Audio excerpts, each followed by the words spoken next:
Welcome back, everybody. It's your boy SGG, aka GM Smooth, as we have some major changes coming to the team here today as your Angels. Sitting at a pretty comfortable 35-34 right now as we're heading into, getting more closer to the month of June, going into All-Star Weekend of July. And there was just a change that I felt like we had to make. The lineup has not been looking good, but I want to get rid of it and try to cut some of the fat on some of the worst parts. Now, of course, we're moving the lineup up and down to get people to hit better, but on the bench, you see almost all of our guys are at least hitting over 200, except for Chris Bryant, who we're paying a pretty big amount to as a Rule 5 pick here to just be hitting 182. Now, you guys know if we send him down, he goes to his original team. So I figured, why instead of doing that, I could look to maybe trade him, bring up somebody that's hitting good at AAA like Kyron Paris here, who plays short and second base to kind of cover the middle infield for us as a backup. Hasn't seen any boost to his overall at 67, but has seen really good boost to his contact this season, his vision. He's been hitting great down there at AAA. Now, unfortunately, there's no more options, so once he's up here, he's up here. But I'm thinking about trading across Chris Bryant, bringing up Kyron Paris here to the Major League roster to sit on the bench. And I actually found a trade that would work pretty well. The Blue Jays were a team that was looking to kind of move off a first base prospect here. Chris Bryant would easily come in and be their best first baseman. They'll get 2 years out of him, and we just want to see potential first baseman here in Ronald Nunez, who's doing good at AAA right now, 65 years old, 26 years old, 65 overall. And we're going to give him one of our draft picks in the series, Jameson Milando, who's actually a good prospect at third base to kind of help out a little bit too as well. Just so we can also, we're moving off money, taking a mid-tier prospect and giving them a higher tier prospect. I felt like that was pretty fair across the board. So that way we can get some better hitting on our bench unit and actually get another first base prospect that we can kind of move around with. So with that move there too as well, we're going to kind of move other players up and down from AAA to AA. We're giving Samuel Iziraria his first chances to swing here. I haven't seen him get too much development at single A, so I thought maybe getting him some at bats might speed up the process a little bit, as he's at a 49 overall. So maybe AA, he can see some nice development down there if he's actually playing. And one person I wanted to highlight in this video here that's been playing very good is Zach Neto. He's not seeing too much development, but I mean, he's at 97 contact left, so not too much room to move up from. But yes, he's hitting 238 overall right now, 13 doubles, only 9 home runs this season. As far as stats go, he hasn't been doing too good on the whole year, but his recent 10 games, he's been on fire here recently. You see hitting 308, a lot of games here with multi-hit games, 2, 3. We saw it last episode. A lot of the games where we were highlighting the box scores, he was actually, multi-hit games almost every single time, getting clutch hits every single time. So I wanted to player lock in real quick. While he's on a hot streak right now, let's see if we can continue it up here as we go ahead and try to knock out this series at home against the Minnesota Twins and try to get a win here today. We've been kind of bouncing back and forth between under 500 over 500. And you can see here, we've had not only just him, Samuel Aldridge is on the mound dominating as of late. Walker Buehler having a big game in his win against the Twins. Our bullpen in the last 4 games has been on fire. And Samuel's on the mound actually here today. As you see, his last 4 starts, 28 and a third, 23 strikeouts, and an ERA sub 1. We're talking about him being inconsistent to start the year. He's really settled into a role here in the last 4. As we look at his overall season, and his 13 starts, a 6-4 record on the season, and an ERA at the 3s. He's looked strong, and I did forget that he is actually a rookie. So, I mean, he could be competing for Rookie of the Year, too, as well. It's not just Carson Williams that we have on this team that could be going for that award. And he keeps up play like this, we can see him reach it. Now, back to Zach Neto, though. Our infield is starting to kind of fill out here. Yes, we have a lot of shortstops. I think with Kyron Paris coming up, we have now 4 shortstops on roster up here. So the infield is looking kind of heavy right now. We have no true second baseman up, but Carson Williams has been playing great at second, showing great defense. Neto's been playing good defense. Just the season overall has looked kind of slumpy, but he's in a hot streak right now. And Matt Shaw has had a strong season. So I think the infield play is kind of starting to settle in. We can get Nolan's bat back to normal. We might have a solid infield here. We know we have a good left fielder and right fielder. We're trying to figure things out in center and then get our catcher right. This team is starting to finally form together, and we have a lot of young bodies doing it, to where we might be in that window to start making those big splashes where we can give up a trade or give up a draft pick, a first-round pick, to go make a qualified offer trade signing in the offseason. Go sign 2 high-level starting pitchers to kind of fill out this rotation, which actually is playing pretty good this year as a whole overall. Our worst starting pitcher is our ace. So I've got to say I'm really surprised with how good this team has kind of come along, especially when you look at the record, because different parts of the team look good at different times. If we ever put it together for a long stretch, we can see this team make that final wild card push here. Now, I know we didn't talk too much about the game here. That's also because I had that plan. Zach Neto did not have a very good game here today, and neither did the team as we lose this game 5-1. Not a good start there for Samuel after we highlighted how he's been on fire the last 4. Neto goes 0 after we highlight how strong he's been in his last 10. And Samuel here, 5 innings, 5 strikeouts, 3 earned runs here, and we lose 5-1 to the Twins. But it's okay because we're still above 500. We're still fighting for the wild card spots, which is a lot more obtainable than taking this division. And we've seen that we can beat teams that are good. We handled the Mariners just fine when we played them, swept them all the way out. So we're just kind of keep going here with the season and seeing what part of the team is going to really start to stand out next. As the next day we have the Blue Jays up here for us. Luis De Los Santos is at the plate, and we are up 4-3 with Jordan Romano trying to shut things down. So today's episode, I want to try to get in more gameplays, as we kind of had a lot more, obviously draft-oriented, scouting-oriented gameplays here recently, as Williams going to come in, throw this one on the run, and they got him at first base. That's a dub. Jordan Romano, we come in and get the last out of the game, and we definitely want to get some more gameplays in here, man. We want to see us close out games, come back and take games late, and kind of finish out the season with the playoff chase in mind, that we need to actually start showing you guys how we're winning some of these ball games. So we take game 1 in Toronto, or at home in Toronto, lose game 2. Game 3 we decide not to jump into. We still end up winning 8-7, and then go on the road to the series to Pittsburgh, where we are up 2-1 here, end up winning 4-2. So that must mean a run came across, but we still end up getting, we got the L. Could have sworn I said Angels win.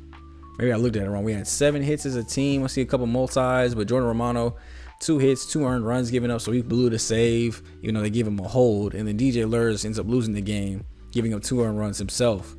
We lose game 2 as well when we had a situation to walk that one. Also, has back-to-back blown games by the bullpen.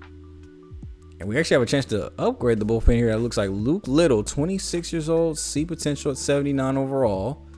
Add another lefty to our pen. 97 hit per 9 is really good. A 1.08 ERA.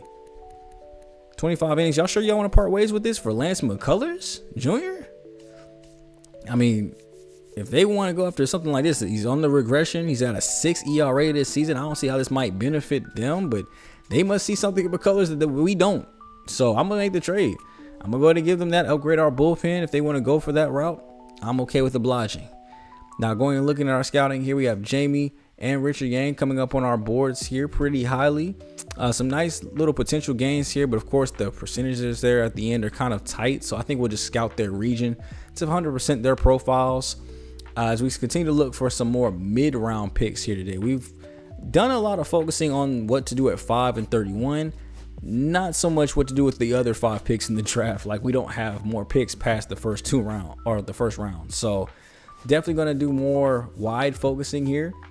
So we're going to get starting pitchers internationally. That'll clear that up for Wang. We've also got left fielders in Central, and I'm going to do center fielders internationally. Just so that way we get some outfield prospects, because we haven't gotten any since Henry signed. And so I think we need some other guys down in the minors developing as options, especially with Mike Trout's playing how he is now and only going to get older from here. So definitely saw a lot more here from our international center fielders, like Janine Levi here, 65 to 99 potential. Those are kind of things that I'm looking for before we even scout. Do you even have the opportunity to get to 99? And it looks like the international will give us the best chance to do that, and the best chance to have a lot of more options with that mid to late round picks. So we'll go ahead and finalize that up here, and we're going to go ahead and jump into a game here with management. Logan O'Hoppe, they want to take him out with the 185 average against righties. So normally I skip this, and I'm like, you got to get it better. The only way to get it better is to play against righties. But today, let's go ahead and bring Gary Sanchez in just for a little spot start. Maybe that'll jumpstart him to, get his average up against right-handed pitching, which you're going to see a lot more than lefties. So we'll jump up in here, and I do love going through this. It kind of is a quick way to go through games. You got to get to still make some decisions and see the action. You'll see Mike Trout there get a solo home run to tie up the ball game, and looking for Aaron to really kind of get a solid start here today. 7-3 record this year, 70 Ks. ERA still below 4, despite giving up 2 earned runs here already early. And we're going up against Mitch Keller. I always question how this is happening. He has a great ERA, great whip, but that win-loss is just terrible. So the Pirates are not giving him any run support. And we're actually seeing one of our other highly touted prospects that we also were considering instead of Henry, and that's Sergio Serena Ruiz. Looks like he's up at the major league level at shortstop for them here today, batting 4th in their lineup too. Not even just like randomly in there. As here, Aaron gives up the bases loaded situation. We're down 3-1 already. We're gonna go ahead and hop into this ball game here though and see if we can get Aaron out of this. Bases juiced, 1 out. A ground ball could really save us here. As they have Max Schumann swinging underneath the curveball upstairs. That's a really high curveball to just be swinging underneath. 154 average at the 2 spot is ridiculous here. Shaw gets that one fielded cleanly and he throws it over the head of the second baseman. Williams not able to jump high enough to grab that one. Shaw, who's so good on defense, I'm surprised he didn't make that play. It's not like I even told him to throw the first, which would have been harder. He just air mails that into the outfield. They get 2 runs off of that. It's now 5-1. We thankfully get Cruz to strike out there, and this is where now Sergio is going to go ahead and come up here. 1 for 2 on the day, batting .268 this season, 12 home runs. I wonder how long they've had him called up here. I definitely want to see how long have you been at the major league level, because we were considering taking him in the first round and back in 2025, the first draft of the series. Looks like his contacts developed pretty nicely. The vision's still in an okay spot. Defense is really good though. This is his 2nd season here, so he played 95 games last year, so kind of a similar role to what he did last year. Probably more of a starter this year. Power looks like it's going up. The average is going up. On base is well up, almost up. Looks like 30 points there for him. So let's see what he's got now that we get this face off and get some face-to-face, and he pops this one into center field. Freelick's going to have to come in and play this one. It's an RBI base hit against us. I mean, hey, some people have sophomore slumps like Henry. Some people have sophomore improvements. It's kind of hard to improve when you had a rookie of the year performance, low-key MVP type of season, as Henry did in his first year. So he was bound to probably see a little bit of drawback. We couldn't have expected 2 back-to-back seasons like that as young as he is, because he's still under 20 years old. As we get the strikeout there to end the 4th inning here. Probably a pretty early start for us. You guys are not used to seeing me jump in that early into a ball game if we're not playing full game. But that's the great thing about that whole game manager feature. I can jump into games extremely early, get you guys a quick like inning, half inning, and get to the end of the game. So nothing much to show from that one. We end up losing 7-1, getting swept by the Pirates now after winning the series against Toronto. And we head into a series here against the Tigers. Looking to kind of turn things around here. We got an easy situation here for our bullpen, which we've seen struggle and blow a lot of leads here as of late. We want to really focus on getting these guys ready, because that's one thing. Even if we make it to the postseason, I cannot have my bullpen being weak. So Bader Gonzalez here against Colt Keith, getting him to chase the sinker low and away. As the bases are juiced and we just need any out of any kind. So that'll be foul. Pops this one up. Neto's going to range back, gloving in with the left hand. Great range there, as that one could have easily been a blooper right over his head. Just enough hang time to grab it. We end up taking the lead there, or keeping the lead there, 7-5. Finishing out the game with Sim, and we end up getting the ball game victory here. Bouncing back from a 3-game losing streak, and the bullpen finally shuts things down for us. See here, Henry actually 1 for 4, home run and 3 RBIs today. Gets player of the game. Of course, I mean, he's a big reason we won this one today. And we actually come back here for game 2. They have us in a similar situation. This time it's Ben Joyce at the mound. Bases loaded, 2 outs, bottom of the 7th. It's almost a very similar situation, just a different arm this time. We're just looking for the same results here. The game actually this time, though, is tied 1-1. Cabrera pops it behind the plate. Oh, hop behind there, and he grabs it. So we're going to go to the top of the 8th here, seeing if we can get something started. And then that's Carson Williams. Hopefully our future rookie of the year to go back-to-back years as he gets someone out to right field for the base hit. Sal Frelick, newly acquired vet. Here's going to lay down a bunt down the line. It's going to get fouled. With the speed he has, I did like the option there, but instead I'll take the base hit bloop single. Sinker right over the heart of the plate. Flips it out to the opposite field. And now we got first and second. No outs. We're bringing up our most clutch hitter this season, Taylor Ward. 34 RBIs on the year. We could use a couple more here. Chops this one on the ground to the right side. It's going to squeeze through. We're going to go ahead and test the runner to go ahead and come to the plate. The throw is going to come in. Not being in time, and we take the lead as Williams slides under the tag. Easily take up the lead here, 2-1. And there goes Ward celebrating RBI number 35.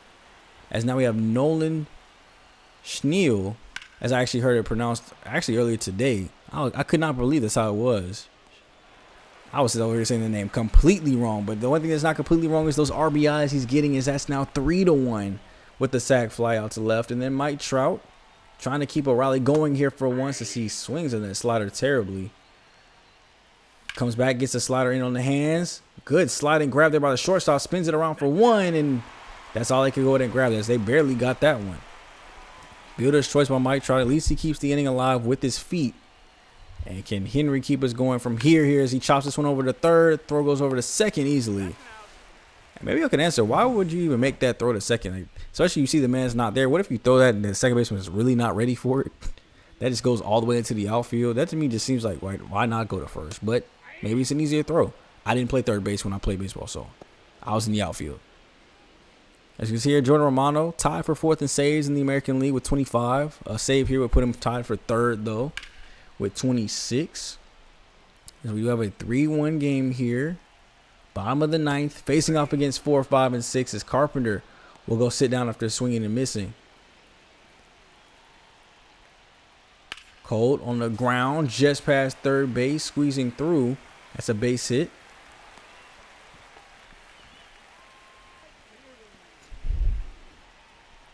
Matt Vierling, one of our best bench hitters I think of all time. Just so versatile to come in and play in the outfield all over the place. When we had the Tigers rebuild, here he hits it over to Williams, who goes for one and not going to recover in time to get the two.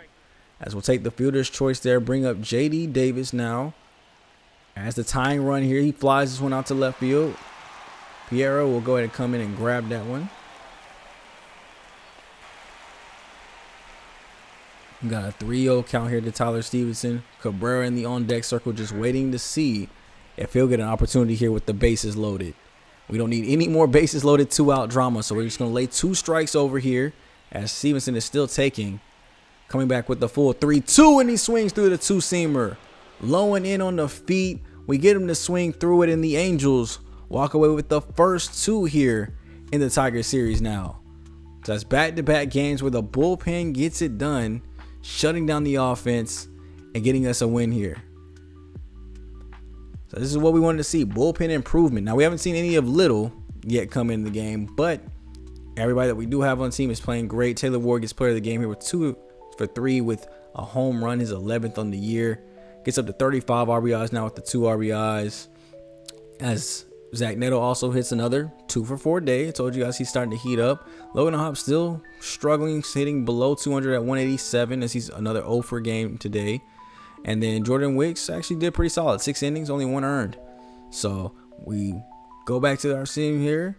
Win the next one 2-1 here in game 3. Game 4, we're actually up 9-2. And Zach McKinstry here has a chance to get a double to complete the cycle. I've never done one of these before. I haven't hit for the cycle in a while. So I figured, why not? Let's go ahead and jump in here, see if we can do it for Zach.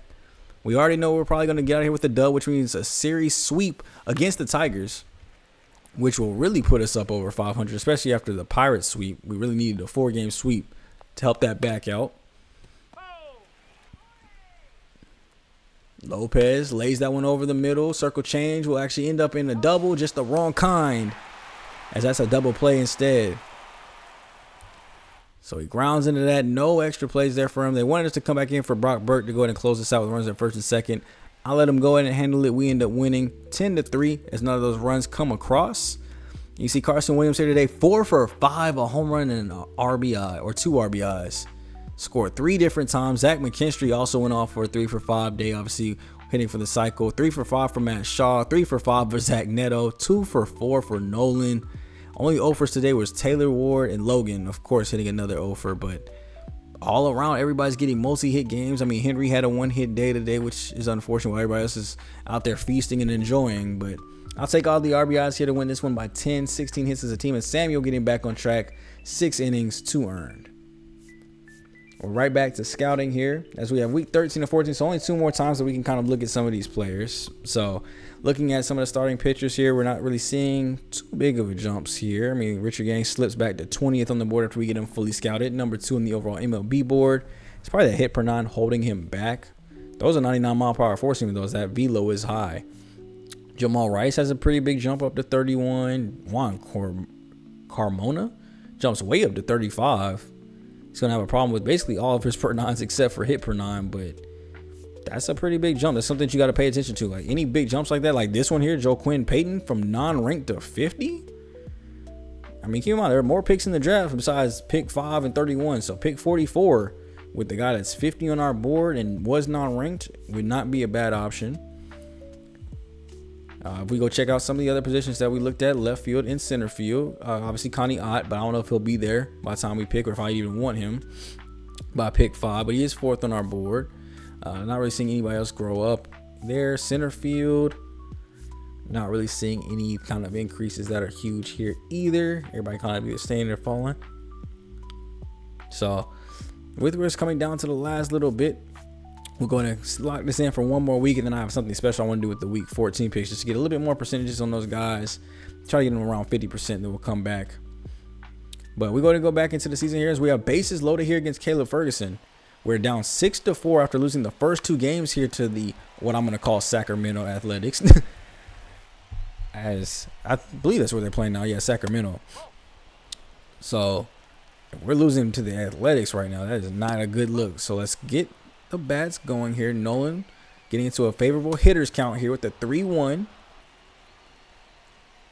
Sitting on a 4-seamer, gets it upstairs, but does not take advantage of it. Full count now here, 3-2. In on the hands, and he swings through it. That'll be a strikeout. There's the Athletics coming down and sweep us. So we go on the road to the A Stadium here. Maybe it's because it's so gloomy. Another loss here by the bullpen is DJ Hers, 2 1/3. Only 1 earned run given up there, but it looks like 3 were given up in the 6th. So let me try to take a look here to see what happened. Jordan Wicks. Oh, okay, it was an error by Hers though. So this is basically, if you're the pitcher, you cause the error to call them unearned runs. I think it's still earned. You did that to yourself. So I wanted to take a quick look at the bullpen as we've seen a lot of them start blowing games here recently and try to figure out what the problem is. I mean, I'm not really seeing high whips, high ERAs, but I wanted to look at just like earned runs. 22 by DJ Hers, 15 by Ben Joyce, 12 by Jose Hernandez. Home runs, 6 by Victor Gonzalez. Hers has 5. The K per 9 numbers look pretty bad. Look at the walk per 9. We've got 3 guys above a 4. Victor Gonzalez has a 1.3 home run per 9. FIP of 5. Because everybody else is at least below 4. Yeah, there's not too much good here. And we have a negative WAR player in the bullpen. Only one of them, though, which is surprising. Victor Gonzalez is just a minus 0.1. As DJ Hers actually surprising a 1.4 despite giving up all the home runs and earned runs. But we'll keep our eyes on that bullpen, man, to see if we need to make any more trades as we come up on the trade deadline to make that stronger for us. As we jump into a game here against the Cubs, top of the 9th here, we're up 9-7. Bases are juiced with only 1 out this time. And Ben Joyce is the one having to settle it down. Now, if it's not my closer, I feel very comfortable with the man that can throw 102. So I'm not really sure how to pronounce the first name. I'm not going to lie to you. But Noel at the plate here for the Cubs. As he checks his swing there, they're going to call strike there on the sinker low and in. Coming back 1-2. Flies this one out to left field. Henry's going to have to go ahead and grab this one. We're going to have to concede a run. But let's keep that runner at second base so they can't get him in easily. So we throw this straight to third base. It is 9-8 now for the Angels.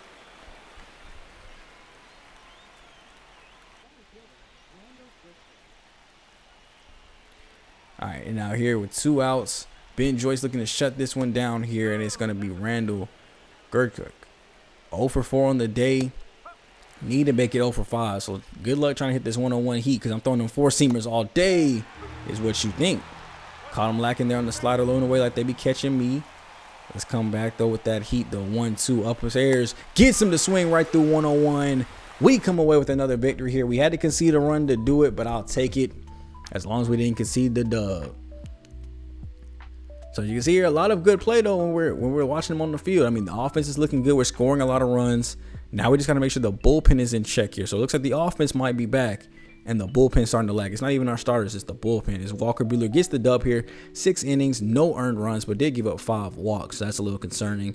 Mike Trout, back to normal form today at least. 3 for 5, a triple and 2 doubles. Sal with 3 hits. Logan actually having a 2 for 4 day with 2 RBIs. Look at Henry with 3 RBIs and a home run.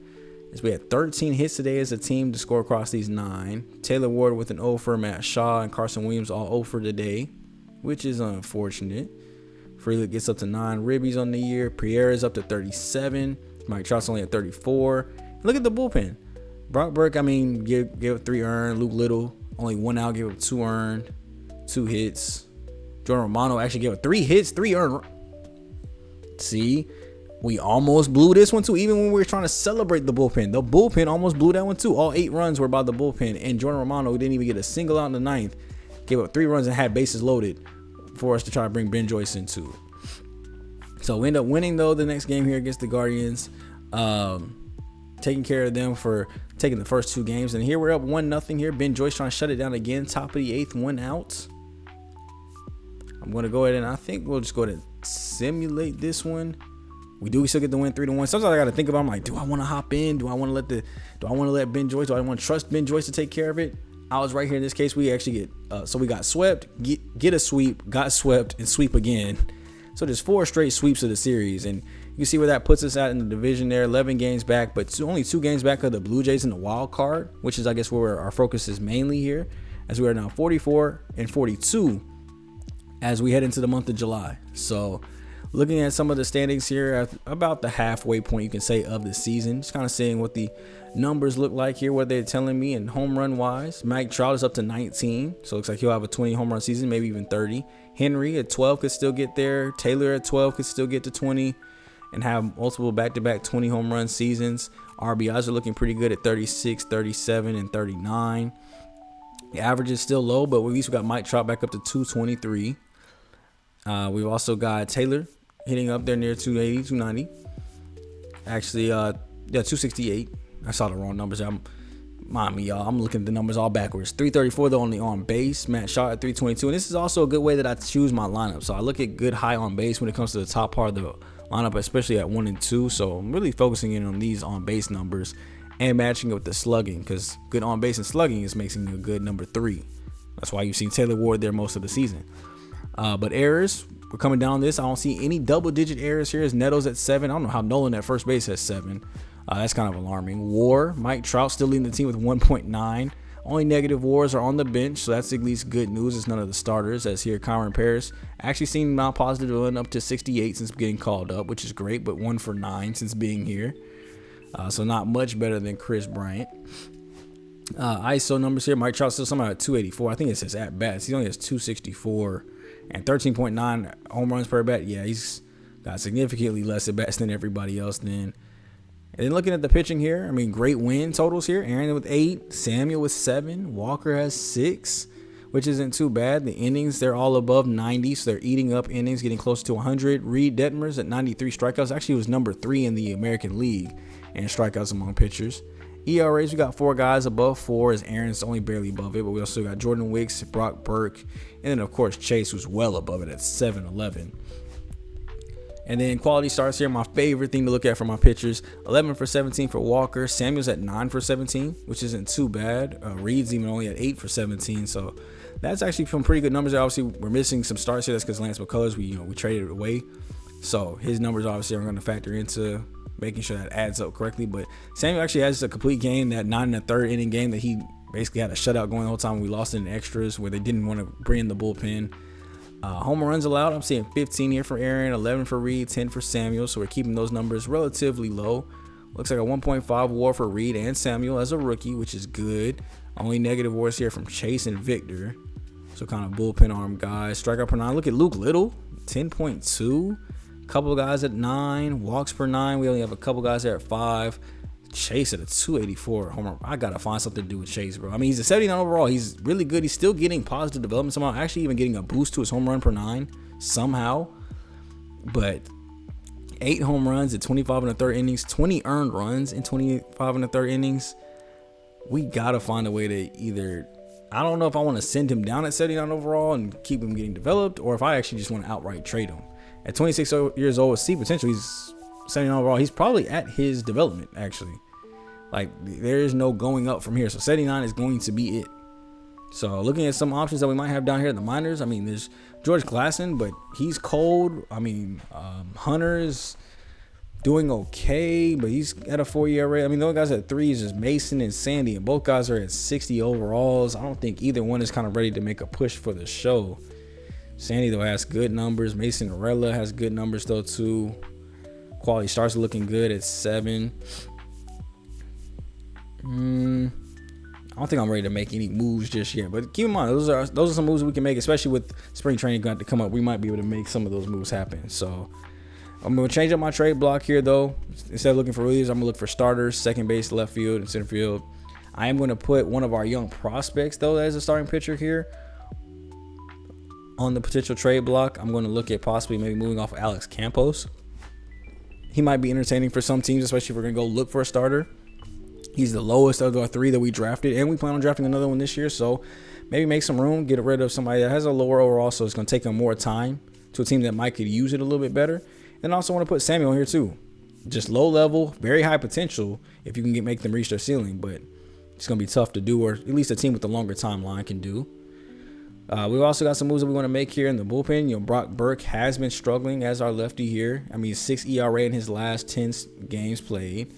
And just looking down the minor leagues, Aaron Bummer, who we signed in free agency, to a big deal, who's interested in coming here, has been performing great at AAA with a 1.79 ERA. So I'm going to make the switch to swap those two out, move Brock Burke down after we have to designate him for assignment and outright him to AAA, of course, but then move Bummer up to the major league level and see if that helps out the bullpen perform a little bit better now the offense is starting to score runs. And we've talked about trading Chase. So some teams that I'm interested in as sellers, the Yankees, they have a great rotation here all the way throughout. I mean, you guys can see it. I mean, some guys that are struggling like Clark Schmidt on the back end. But I noticed that they had Garrett Cole here. That's how good the rotation is. That Garrett Cole is a long reliever, having a great season, even though he's seeing negative regression. So I thought maybe it was a 1-year rental to see if we can make a push at a wild card and postseason magic. Maybe a trade for Chase and Garrett Cole might be in line, and giving them a young starting pitcher prospect like, wow, I forgot his name. That's how much we have seen very little from him. But my starting pitching prospect, you know, giving them both of those two guys for Garrett Cole might could work. Also, the White Sox. I mean, 79 overall would easily come in and be the top of their rotation. So I mean, we wouldn't even be too much asking for a guy maybe like Jonathan Cannon or Griffin Cannon here. They would be the same overall, same potential, and we're getting the older player, just the one putting up better numbers. So, and a team that's pushing for a postseason run, that could be an even swap. There's also Davis Martin here, who is a long reliever, so same role, just performing better and even better than Garrett Cole too as well. So those are just the two options that I'm looking at, either the White Sox or Yankees. You guys let me know down below which one you guys are in more favor of, or which ones you guys would actually pull off if it were you. But then I did check down below. They also have Richie Burns in the rotation, and I had my eyes on him. Obviously, we just couldn't get him, but you know, he's not playing good this year at all. But getting an A potential 22-year-old that's already gotten up to 75, I don't know how he was able to do that. None of our other stars have been able to get up that high, but I wanted to see if this would just be possible. So Alex Campos here and Samuel Riza wouldn't do it necessarily. So we'd have to add in another prospect. Well, let me know down below. Would those trade ideas be fun? Especially the Richie Burns ones, I might have to make that one fly. I mean, he's doing bad. Maybe he'll do good for us. But jumping right back into the gameplay here, getting into more late game action. We want to see if we can come away with some more of these dubs here. As we go bottom of the 7th here, 2-2 aim, and we get a bloop base hit on the outfield from Logan. Actually coming in clutch for once. We're going to get one, not one, but two across. As it's now a 4-2 ball game here. Logan clutches it up, and we actually still get the dub here. Not much action happened after that. We just got a simple strikeout afterwards. Simulated to the end of the game here. We were able to hold on. So bullpen is starting to look good. They're holding these leads, at least in the games that we're jumping in. We were able to get across, it looks like, another 2 runs. They got across another 1 after simulating. But Mike Trout there, another good game for him. Multi-hit game. Logan gets a multi-hit game. Now he's back over 200 for the first time, I think, this season. As Walker Buehler, 5 innings, 2 earned. Little goes 2 innings, shutout. Victor, an inning, a shutout. Jose Hernandez gave up 2 hits and runner and runs. So they brought Romano in to save it for 28 on the season. So there it goes. Bullpen is looking strong. They probably would have let Hernandez finish it out if it wasn't a save situation. But we ended up winning that game, winning the next one too as well, 11-0. As we go ahead and take care of this game here, 22 hits. McKinstry with 4.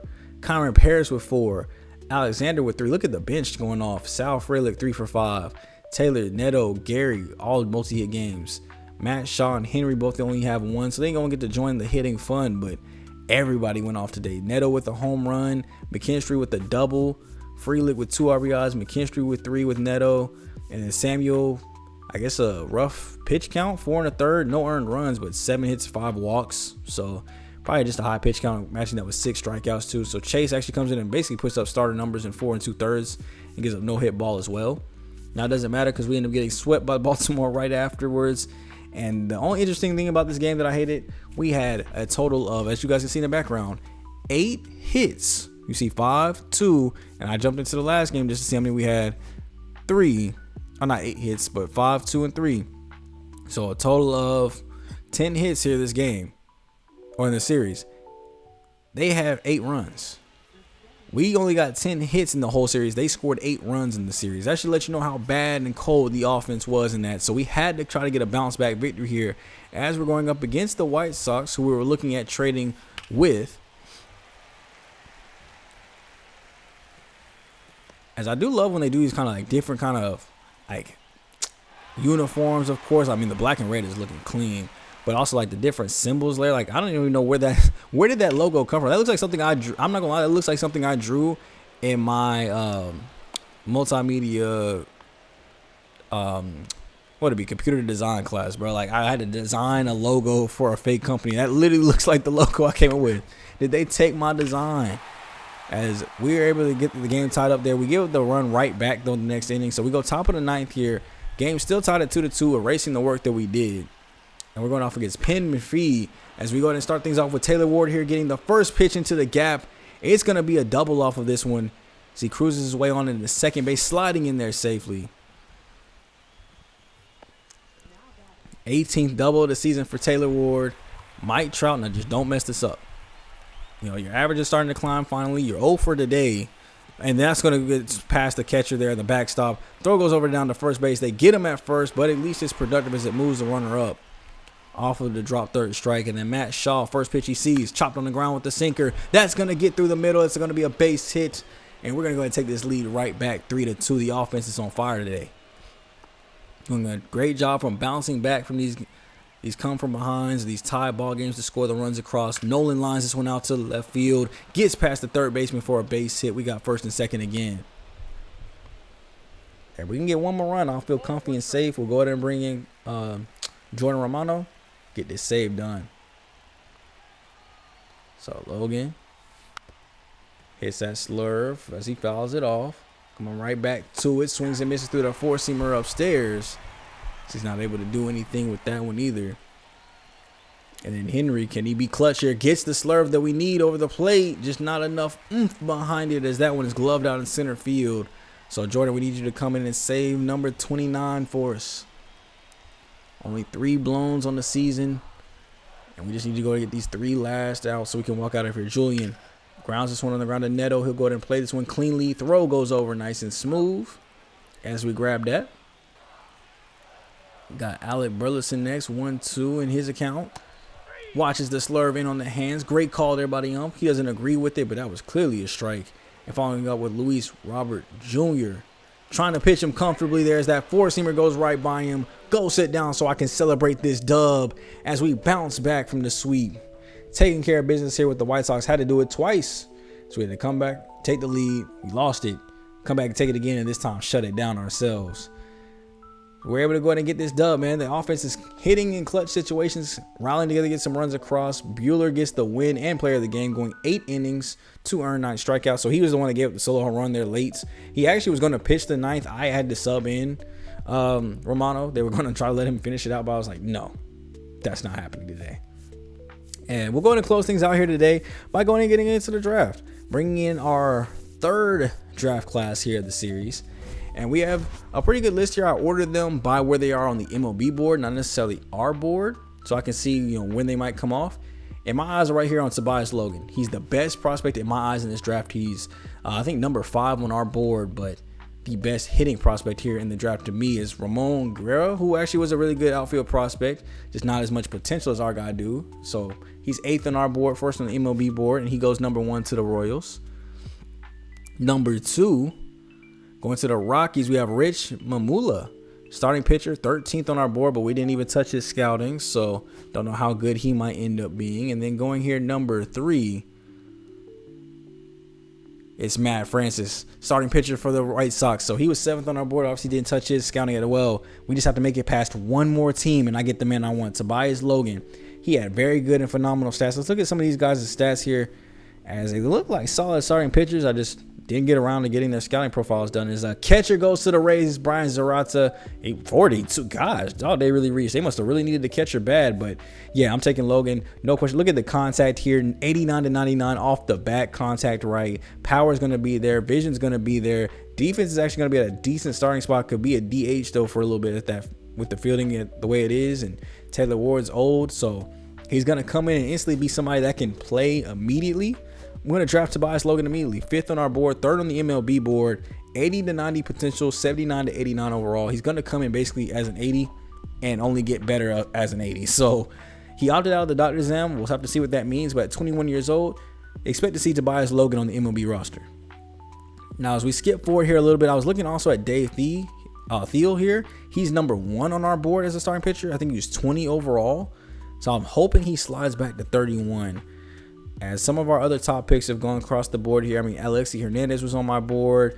Connor Ott, Cedric Batts at first base. Michael Reese, Rob Castillo at first base all got took.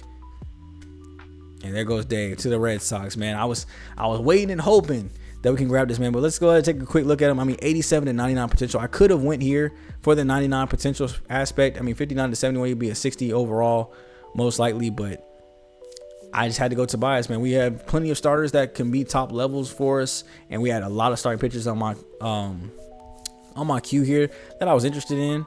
It looks like they took my 3rd baseman though. Vernon Gonzalez went to the Pirates. But I had a lot of starting pitchers that we were interested in, so I wanted to go second base with the first pick. We're gonna go with my second favorite option here, Tyrell Moya. 3rd on our overall draft board though, so I mean it's not like we're going too far back. 78/94 potential. Looks like he'll probably start out maybe in the 60s at 59/75, but this will go ahead and get us a righty. That'll actually be pretty good for us. I'm just kind of going to add a couple players to the queue here. As you can see, I mean, I was not prepared at this point in the draft. Most of my players got taken off before our next pick, so we literally had to just come over and add a couple more players to the queue. And I'm going to go with another starter here. Jumping up to 44, Carlo Cordero. Remember we talked about him earlier having that big jump. Well, he's at 44 on the board. We pick at 44, so I figured it'd be a good idea. Here at number 3 at 64. I'm taking an outfielder here, Fred Yates, who has great contact and power. The defense just needs a little bit of work, but he was 62 on our board, so I feel like this is a pretty good pick here. At 61/86 potential, not fully scouted. We don't know where that could be at. Right after him, we go center fielder Oswaldo Montana, really hitting the outfield here in this draft because we hit infield heavy last year, starting pitcher heavy the year before. Now we're getting into our outfield, and then last pick here of the draft will be Ronald Mamamelio. Just getting us another relief pitching arm. I wanted to make sure we got at least 1 or 2 of them late, so I went outfielder back to back, got another relief pitcher, and then go back to starter here. As I mean, why not from unranked to 60 on our board? I feel like Ryan Ferris was a good last pick here for us, and I think he's going to be great value there, either as trade bait or anything else. What the? Mike Trout fractures his foot. He's going to be out for 2 to 3 months. I mean, I guess at least it's in July, so I should be back in time for September, hopefully, and hopefully help out the playoff run. But he was just starting to heat up, so now we have Alexander Carnero. We can move Taylor Ward to the outfield and just bring up another good bat from the minor leagues, which would be somebody like Kelly Crucian there, hitting in the 280s, and just have 3 catchers at the major league level and let one of them DH. Just that way we just bring up the best bat. So I got to figure out what we're going to do, whether it's going to be bring up the best bat or keep Taylor Ward at DH and Alexander Carrero play outfield and just bring up an outfielder to be a backup. So also down below, let me know what you guys would think about either move. Which one are you in favor of? And I know we don't really talk too much down in the comments on these series, but if you're still here, man, go ahead and throw it down below. Who has been your favorite prospects so far of the series, man? I want to hear from you guys down below in the comment section if you can. So if you made it this far in the video, just let me know down below, man, who is your favorite prospect on this whole team.